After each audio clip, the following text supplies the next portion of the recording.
What's good, you guys? So we're at the BeerBiceps office. Supposed to take you all through the whole journey with the social media handles and the YouTube channel. Before we keep rolling, I'm gonna ask my team member to just move because it distracts me. Okay, so that's Manu. We have a team, that's Blake. All right.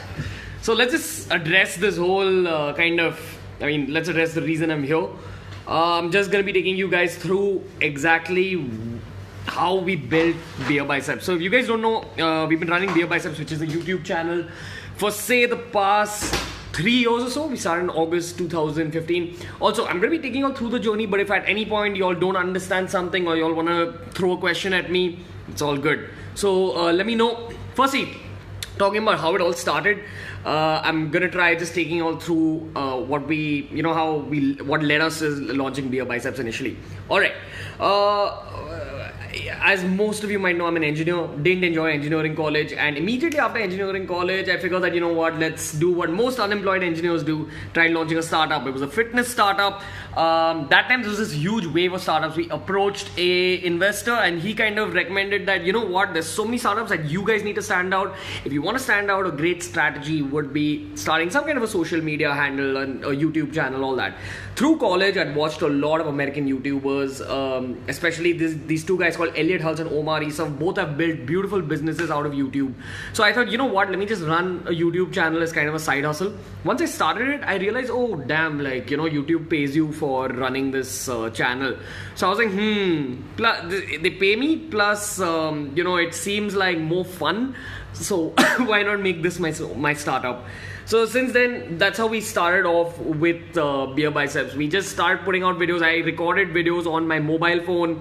Had very basic. I had a lot of content in my head. I believe that in order to become a YouTuber or a social media star, you need a lot of content in your head. You need like an unlimited amount of content. So that was always there, and it was just a matter of learning an art. Like, I was an engineer, but you have to learn how to kind of use cameras, how to record sound, how to promote, how to market your own YouTube channel, all that. So keeping that in mind, it did involve like a bit of a learning curve, but that's okay. Eventually what happened is that I figured that if I want to run this as a business, as a startup, I need to get in more people. I can't run a startup alone. That's why I found my second in command, that's Rajas Pardeshi. If you guys have followed BeerBiceps, you know that he is one of India's best videographers today. He started off as just a very talented photographer that I'd met through a friend.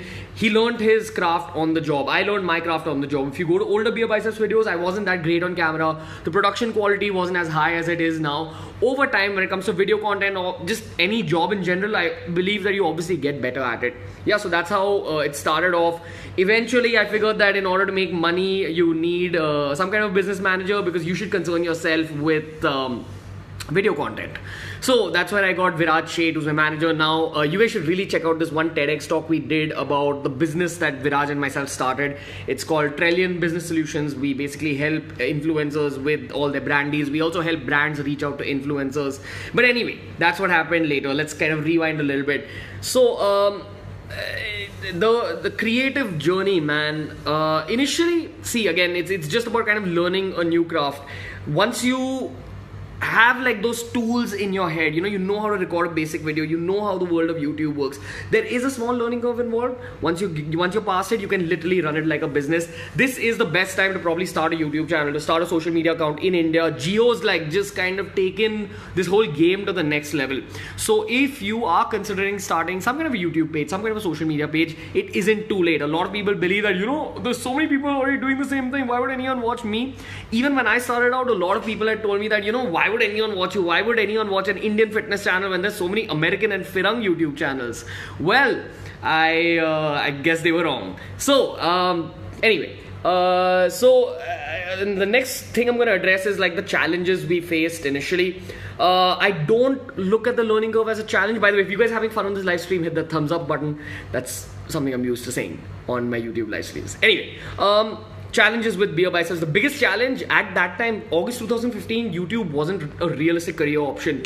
people now kind of look at YouTube as, oh, okay, he's a YouTuber, that's a realist, that's an actual career. Back then, things were different. If you told someone that you're running, that you're creating videos for a living, they'd laugh at you. And the biggest challenge is just being a member of Indian society and also running a YouTube channel, that's how I look at it. A lot of people try discouraging you. They tell you to take up conventional careers. I mean, even like after we hit like 10k, 20k subscribers, I still had relatives coming up to me saying, great achievement, but come, like, do an MBA, do a real job. That's the biggest challenge. Don't stop, keep going forward. But most of all, I don't look at this as a challenge, but I feel like the correct mentality when it comes to running a social media handle or a YouTube channel is enjoying the process. Everything. If you're running an Instagram page, enjoy clicking pictures, enjoy designing pictures. If you're running a YouTube channel, enjoy that process. Enjoy running a YouTube channel, enjoy creating videos. Video creation is a slightly difficult job, and the only way you'll be able to do it as a career. See, if you want a career in YouTube, you've got to be like putting out videos at least once a week, ideally twice to thrice a week. And the only way you'll be able to do that is if you really enjoy video content. If you don't enjoy it, and trust me, if you start creating YouTube videos or just any kind of content pieces, you'll know within the first 2 to 3 months of your job that, okay, is this career for me or not?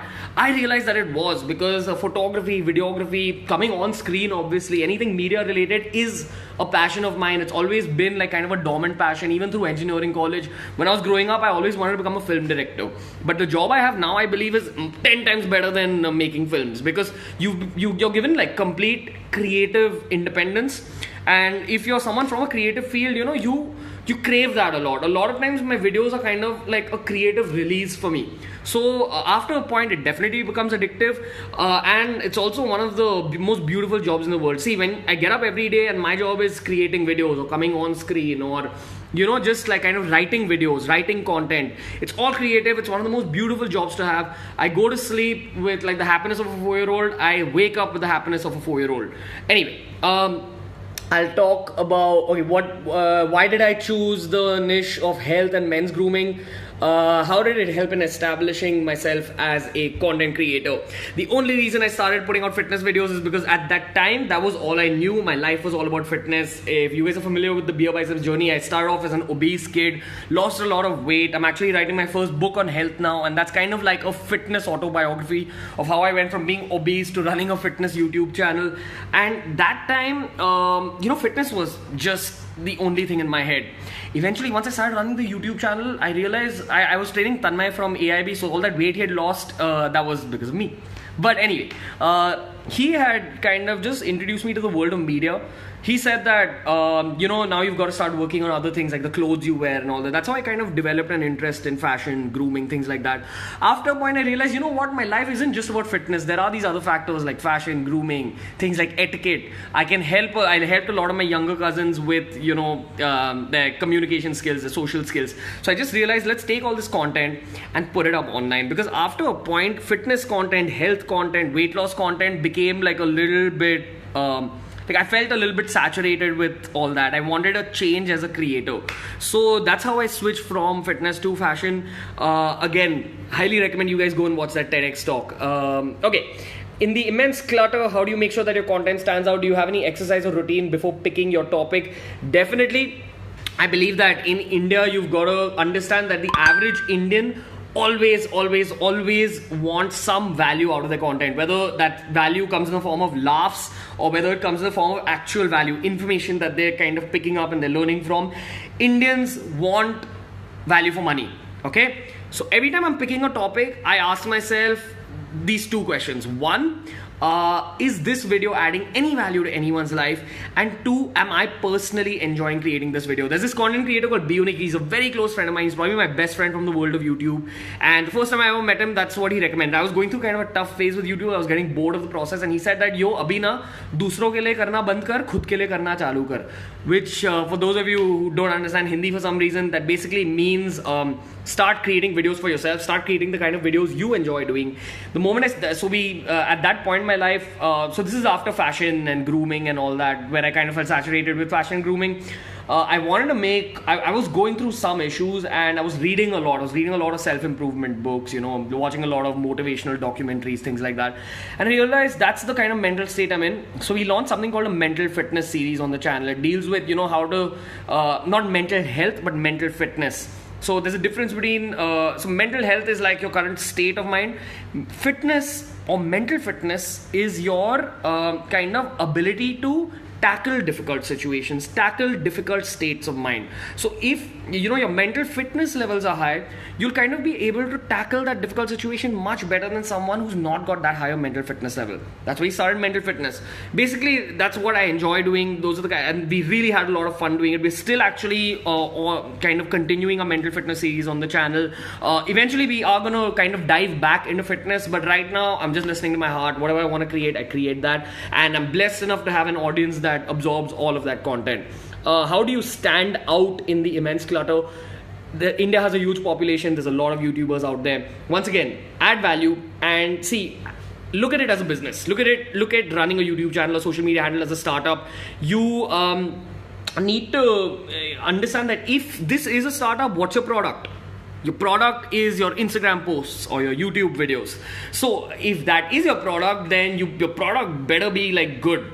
That's all I focus on. I constantly focus on improving the quality of my videos, improving the quality of my content, improving the kind of standard of BeerBiceps. And that kind of habit I believe, has helped us stand out from the crowd. How do we monetize our content? What will be your tips to other creators who've just started off? Initially, don't worry about monetization. Just do it for the love of it. Do it to create kind of a base. We monetize our content obviously through YouTube AdSense. We get a certain fixed salary at the end of every month depending on how many views we've generated on YouTube. And secondly, the big money comes from brand deals. So say tomorrow a shoe brand comes to me and says, yo, we make good shoes. Wear your shoes in your videos. Wear our shoes in your videos, and then recommend it. So yeah, we get money like that through brand deals. That's how most YouTubers are making their big money now. You have to kind of do it subtly, all that. In this process of marketing is called influencer marketing, and influencer marketing has just kind of taken off in India. So again, it's the right time to enter this field. Seriously consider this as a career. It's very lucrative. We have a team of about 10 people, and everyone's earning their money through the brand deals, through the work we do at Trillion. It's more than enough for someone my age, and it's good money, genuinely. So if you're serious about this, it is a definite amazing career choice. But I'd also again remind you that you really need to enjoy the process. If you're someone who's just doing it for the money's not going to come your way. You need to do it to enjoy yourself first. Create quality content, put out content from your heart, and that's when the money will follow. Okay? Do we work with brands often? What are the factors we take into consideration before working with a brand? There's a concept of a long-term brand image. So my long-term brand image with BeerBiceps is honesty and genuinity. If I genuinely believe in a brand and I genuinely feel like, okay, this can help my viewers, that's when I'll take up a brand. For every brand deal that we take up, there's probably 20, 30 brand deals that we reject because I feel it doesn't fit into the brand image of BeerBiceps. Now, I'm someone who constantly talks about hair product usage. I say that, use it once in a while. It makes your hair look good, but it also spoils your hair. So I can't promote hair product all the time. We get hair product offers all the time, and we just kind of told them to go away because it doesn't fit with the brand image. You have to be honest. You can't be a hypocrite. There have been hypocrites in the YouTube space, in the Instagram space, and the Indian audience is extremely intelligent. They'll spot it out. So again, the formula you've got to follow is honesty and humility. That's what I genuinely believe, and genuinity, obviously. Okay. What is the weirdest brief you've gotten from a brand? How did you deal with it? Okay, nothing that's like coming straight up to my head. A lot of I'll tell you one mistake that brands make. They kind of believe that YouTube marketing, influencer marketing is just like advertising. They were basically, suppose I'm selling a chamak prash, they want you to hold the chamak prash and say, "Ye dekho, ye hai badhiya chamak prash, le lo." That's not how you sell it online. That's how you sold products in the 90s and the 2000s when TV was reaching out to villages and tier 3 cities. Indian audiences all over the country have become more educated. They'll switch off the moment you start following conventional advertising methods. Please leave that. Dear brands, dear PR agencies, dear marketing agencies, quit that idea of traditional marketing. That's not what works anymore. That's what pisses us off as creators as well. The moment we see a brand kind of asking us to do a very advertisement-y promotion, we say, yo, you guys have an outdated mentality. First, we try explaining it to them. Some brands listen, some brands are very stuck up. That's what happens when you go to college, you get your MBA, and then you just use your book smarts to kind of forward your career. Careers are about your street smarts, how intelligent you are in the real world, not traditional methods that you've read in books. Okay, no offense to MBAs, go and do it. Okay, looking back, what was the one moment that made it all worth it? There isn't one moment, but see, the kind of content we create is self-improvement and feel-good content. So a lot of times young kids come up to me and say, yo, I was going through depression, or yo, you helped me lose weight, or your content just makes me happy. And some people just get like super emotional when they see me. All that makes it worth it, because we work 7 days a week. This job involves a lot of work. When we get this kind of response from the audience that we're catering to, the audience we're serving, that makes it all worth it. So yeah, all those moments. About 4 or 5 times over the last 3 years, I've spoken people out of committing suicide, and I'm not making this up. People inbox me on Instagram. So every time I can do something like that, I can create that kind of an impact on someone's life, that makes it worth it. Okay. What led us to start regional content? How the audiences who consume regional content different from the English speaking audience? The thing that led us to starting regional content is numbers. See, all social media platforms work on algorithms, inbuilt kind of intelligence. Right now, the YouTube algorithm is really promoting regional content. If you create videos in Hindi, your videos will be recommended to a huge number of people. For every English content consumer in India, we've got about 9 or 10 Hindi content consumers. So if you put out the same kind of content and with the same quantity, you're gonna reach out to 9x, 10x the number of people. Okay, that's one obvious reason we started Hindi content. And secondly, I don't just do this job for money or fame or whatever career goals and all that. I do this job to make a difference to the world. I've already made so much content for urban audiences. I've helped people with their weight loss, self-improvement, fashion, all that. An average tier 3 citizen or tier 2 citizen, an average kid from a rural part of the country should also have that right to knowledge. That was one of the driving factors behind starting it in Hindi. Your voice can reach out to some real deep corners of the country. The plan is to eventually create BeerBiceps content in every single regional language in India. I don't know how long that'll take. We're currently in the process. We're working on a Tamil channel. One video's up on the Tamil channel, but yeah. Okay, and now I'm not going to kind of talk about my journey. I think the journey talking is done. We have about 10 minutes. I'm going to take your questions now. So again, ask me more specific questions. A lot of you guys are asking just general questions. I'm trying to answer like whatever I can read. Okay. Do subtle. Otherwise, how did I come up with the name BeerBiceps? It's super marketable. Remember, every time you're starting a business, try creating something catchy. And also with BeerBiceps, it started as a fitness channel. My goal with starting a fitness channel was, don't start a channel where you just tell people to be into fitness. Talk about balances in life. You can't expect someone to just quit alcohol or quit eating junk food. Life is about balance. That's what BeerBiceps was all about. Take us through your daily fitness regime. Bro, I'd love to talk about fitness, but I think this is like more of a businessy live stream. So first of all, thank you for all your support. You guys are just being super sweet. What are your ways of modern marketing? Thank you, Sarah. Okay, first of all, keep it subtle. Secondly, you gotta really do something hatke. Now, you can't take a product and say, yo, these are the great points about a product, and that's why you should buy it. That doesn't work anymore. You really, that appeals to people's brains. Right now, you need to appeal to people's hearts. So the best way of modern marketing, genuinely, and this is what I believe, is you find a powerful influencer who has real influence over people, not all these Instagrammers who buy fake followers or YouTubers who, have this kind of fleeting influence. You go through someone's pages, you see, okay, this person has real influence, and give them creative freedom to talk to their pocket of that audience. It's going to be cheaper than doing TV advertising. It's going to give you a bigger kind of output than doing regular conventional TV advertising. How to learn editing, bro? I learned all my videography skills through YouTube. Okay. How can we reduce chest fat? I'm not addressing any fitness questions. What's the basic equipment required to create a video on YouTube? Can you shoot a video on the phone?